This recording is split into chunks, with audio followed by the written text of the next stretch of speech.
For me, there are several different reasons.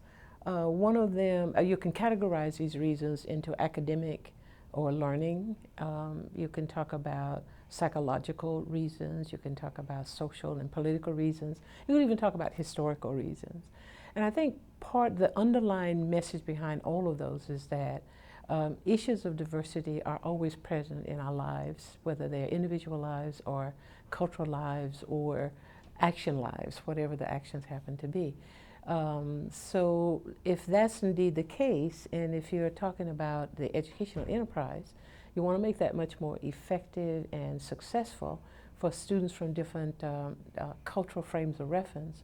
And if it is indeed true that the education process is a cultural process too, so that then makes it's incumbent then for educators at all levels, whether it's elementary, secondary, higher ed, to include cultural responsiveness so that we can, if you will, nuance our curriculum, our instruction, how we interact with students in such a way that we are sensitive to their cultural frames of references.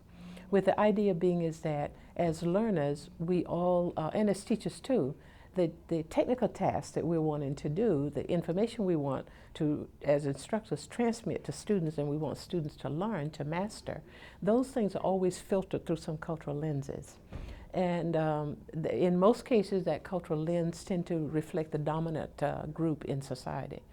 So what we're talking about in cultural responsive teaching is then to make sure that other cultural lenses are accepted as legitimate, as natural, normal, routine, that we send instructional and learning messages through those cultural filters to students from different ethnic backgrounds.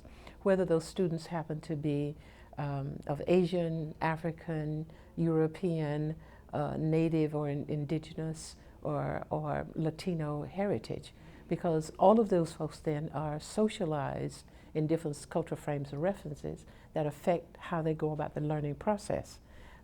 So the argument then follows that if we do cultural responsive teaching for students who are ethnically, racially, and culturally different, then they have a better chance to perform at a higher level of academic achievement.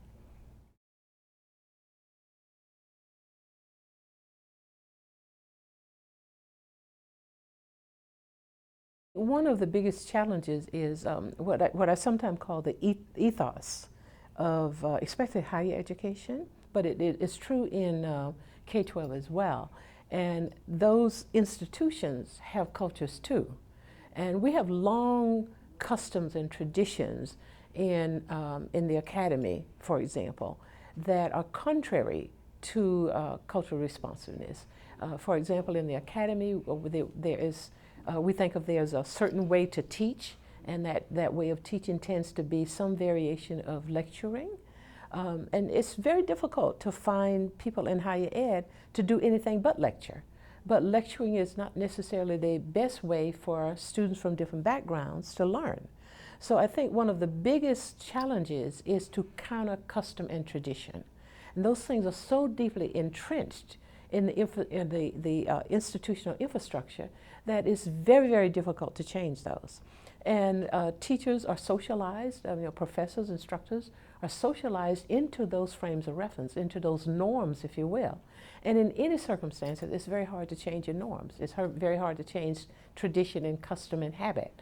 So those were some of the bigger kinds of things. I think another big challenge is it's still very difficult in the United States for us to, as a people, as a culture, as a society, to really honor differences.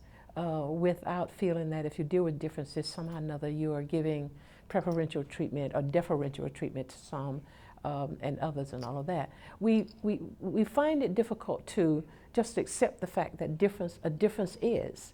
It might be indicative to, it certainly is indicative to the shaping of the United States, and I think it's indicative to the human condition. So just to accept that as just a normal part of being, but we tend to attach evaluations and judgments to them. And as soon as we begin to talk about differences, so very often in the United States, we think that we are automatically discriminating. And I don't think most people want to take on that ownership to say, I'm discriminating against someone. Many people will want to avoid dealing with cultural responsiveness as a way to protect themselves from being accused of being prejudicial, being racist, being sexist, being homophobic, or whatever kind of difference you want to deal with.